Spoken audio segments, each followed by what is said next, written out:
Hey, what's good, YouTube? Today we're gonna react to my nigga Jimmy. He triggered the entire NBA with one sentence. Okay, he actually gonna talk about what's that dude? It's like some dude. It's like Nate or Nate Lyles or Lane, whatever his name is. Some dude. He was talking about how NBA champions talking about how they like world championship if they haven't beat the world, which is like I don't understand that because like the NBA is the best league in the world, right? So it's like so if the NBA teams win a championship of that league, they should be known as world champs. It should be common sense. Say for example, right, an NBA player is fucking top 3 in the league, right? Stephen Curry or whatever, right? Right? We take Stephen Curry, for example, right? He's top 10 in the league, which means he will be top 10 in the world, right? Since the NBA is the best league in the world, right? Like, Curry don't have to face a goddamn G Leaguer for us to know that Curry is better than damn everyone in the damn G League, bro, to understand that. Like, bro, if the NBA have is the best league in the whole world, bro, and you win a championship in the best league in the world, you should be known as world champs, bro. And you should be able to say that. Like, bro, you shouldn't have to play against a G Leaguer to know that you're better than a G Leaguer, nigga.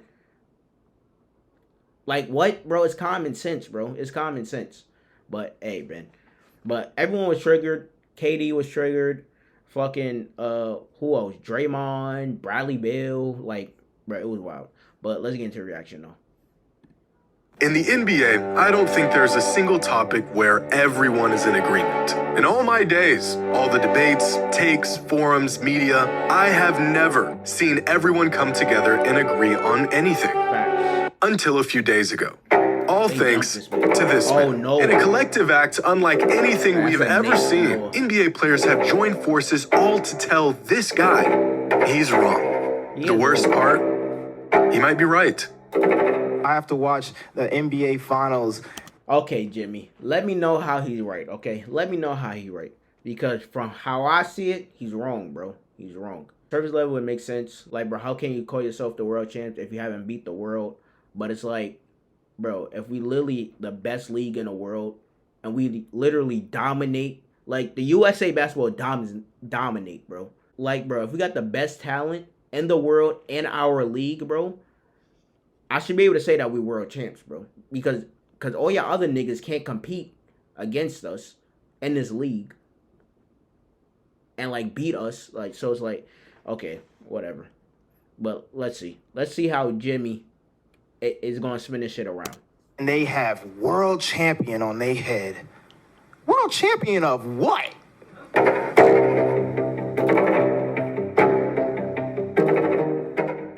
Really excited to announce the sponsor of today's video. Here in BetterHelp. Check out BetterHelp, man. Right? I'll go back. In basketball. Not very often do the worlds of track and field and basketball converge. I would know. They're my two favorite sports, and they virtually exist in two different planes of reality. But a few days ago, the two sports collided, all thanks to one little interview that got blown completely out of proportion. So what better opportunity for me to blow it even more out of proportion? You see this guy right here?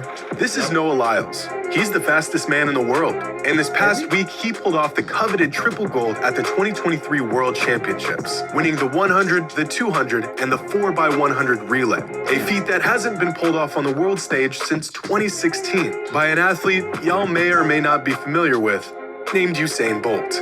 Yeah, Noah Lyles is really good. And after his historic week on the track, Lyles had some strong words about the idea of being a world champion and how some leagues use the title when they probably shouldn't. That hurts me the most is that I have to watch the NBA Finals and they have world champion on their head. World champion of what? The United States? Don't get me wrong. I love the U.S. at times, but that ain't the world. That is not the world. We are the world. We have almost every country out here fighting, thriving, putting on their flag to show that they are represented. There ain't no flags in the NBA. Now, this sentiment of a domestic league claiming a world championship despite never facing other countries to win the title has been echoed for years. And it makes sense. In order to be a world champion, you need to beat the rest of the world. In 2010, Greg Popovich, who has been the head coach of the U.S. men's national team since 2019. Yeah, I understand. Yeah, you need to beat the rest of the world. But it's like, bro, if majority of niggas is better than the rest of the world, nigga, it's just gonna be a waste of time to face the other niggas. If we just gonna mollywop the rest of the other niggas. Am I wrong? Bro, I'm not wrong, right? 2010, Greg Popovich, who has been the head coach of the U.S. men's national team since 2019, said it doesn't make sense for an NBA team to call themselves the world champions. I don't remember anybody playing anybody outside of our borders to get that tag. Popovich, along with countless others, agree with Lyles. There's not really much to debate here. Until NBA players saw the interview.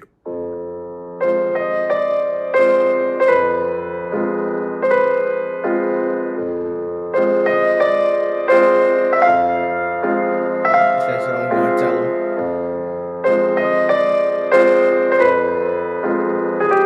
They trying to troll this man.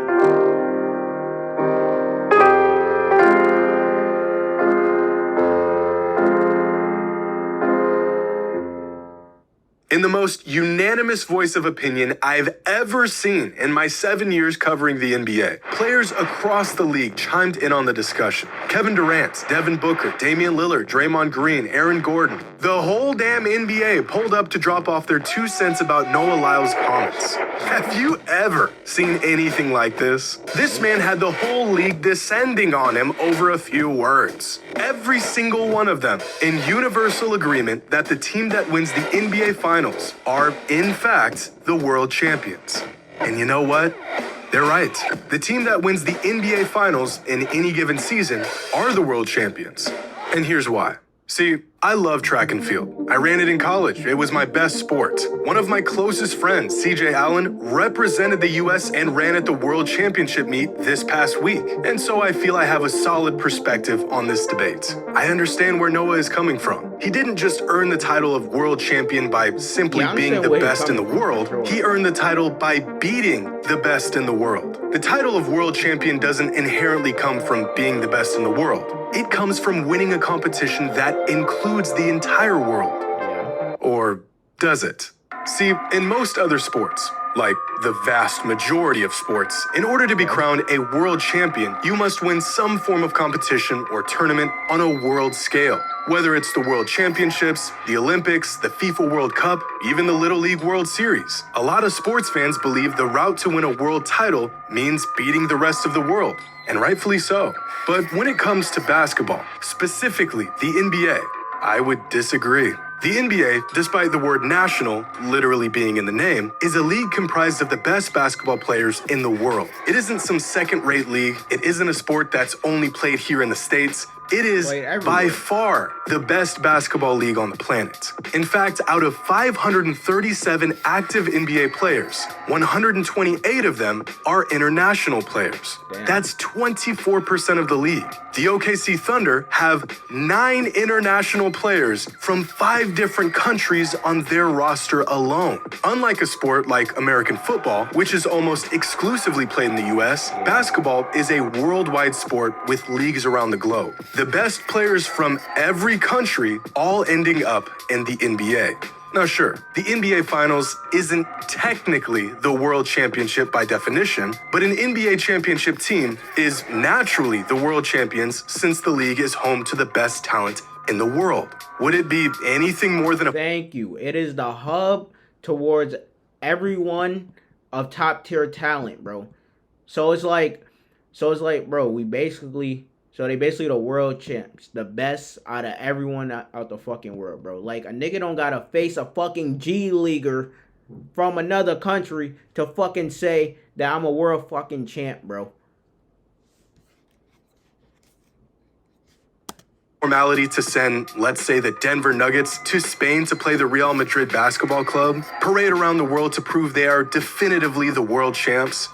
No, And yet, that Thank is you. exactly what some NBA teams do. Since 1984, and held nearly every year since, a handful of NBA teams play exhibition games against international teams. And since Yeah, they 1984, be there have been mind-boggling. 178 of these NBA team versus international team games. Of those 178 games, NBA teams have won 161 of them, giving NBA teams a win percentage against international teams over the last 4 decades of 90%. In fact, the NBA's record against international teams over the last 42 games is 41-1.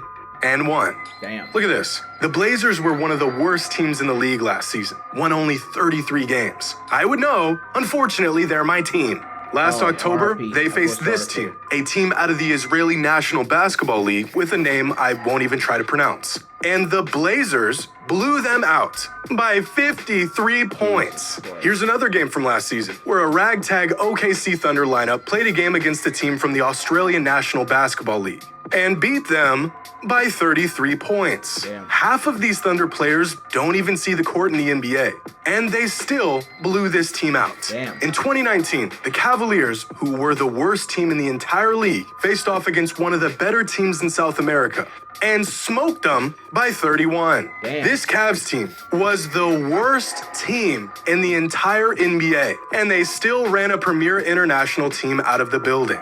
Just look at these results from past games. They're almost all like this. NBA teams don't face international teams for world basketball supremacy because they don't need to. The best teams in the world, without exception, are all here in the NBA. If there was a world tournament for every pro basketball team to have a shot at winning a world championship, the last team standing would just be NBA teams. And then we just added a whole bunch of steps to what we already know as the NBA playoffs. But you don't even have to look into international competition to see how the NBA is a worldwide league. Last season, 6 of the top 8 players NBA are foreigners, MVP candidates were international players. The player who won the award, an international player, as was the MVP in 2022 and 2021 and 2020 and 2019. And in terms of odds, the player who is favored to win the MVP this upcoming season is an international player. Yep. So is the player in second and third and fourth. The first overall pick in this year's NBA draft is from France. And this is really nothing new. 10 years ago, the San Antonio Spurs roster consisted of 10 international players, which was more than the number of US-born players on their roster. Now, we do not have a world championship tournament or competition for individual teams, and I don't think we will anytime soon. But we do have the next best thing, the Olympics and the FIBA Basketball World Cup. And you don't need to be a fan of basketball to know how these games play out. We be smoking them. Smoking them. Easy work, bro. In 1992, the USA men's national team began filling their roster with professional players from the NBA as opposed to amateur players like they did in past years. This is what led to the inception of the Dream Team. And since 1992, the US men's basketball team has played in 15 World Basketball tournaments. That's both the Olympics and the FIBA Basketball World Cup. Out of those 15 world tournaments, the US won 10 of them and medaled in 13. Their total win-loss record throughout that 32-year span, 111-12. 12 losses in 32 years. The average margin of victory for the U.S. men's basketball team in international competition, plus 26 points per game. For perspective, the largest margin of victory throughout the 2023 NBA season was plus 6.5 by the Boston Celtics. The worst team in the NBA last season had a margin of victory of -10. When the US sends out a basketball team for international competition, the gap between them and the rest of the world is larger than the gap between the best NBA team and the worst NBA team. So, does winning the NBA Finals truly make a team the world champions? Well, technically, no. They don't face any international teams, they don't win a world competition, so by definition, they are not world champions. But I mean, come on. This argument is sheer technicalities and semantics. You point me to the team outside of the US that can beat the Denver Nuggets or the Miami Heat, the Boston Celtics or the LA Lakers, and I'll point you to a world champion.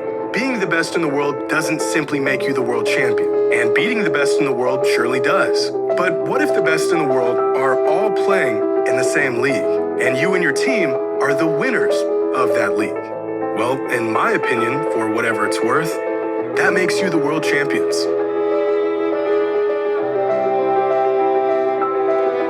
Thank you. Thank you, Jimmy. Thank you, Jimmy. Technically, not a world champ. Technically, if an NBA team wins the NBA championship, they're not a world champ. But we know the truth. We know the truth. We know where the greatest talents go to play basketball. We know the hub of basketball is at a high level, and that's in the NBA, bro. Like, bro, at first Jimmy almost got me, bro. I thought Jimmy was gonna go along with this bullshit, bro. I thought Jimmy was gonna be on Noah's side and fucking be like and fucking try to make a point that he's right. But hey, technically, sure, he's right, but it's like, come on, bro. We know the truth, bro. We know the truth. We know where the best talent is, and that's in the NBA. Another great video from fucking Jimmy, bro. Another great video from fucking Jimmy. He almost got me. But like, comment, subscribe, suggest anything else to interact to, down below in the comments. But check out and next one.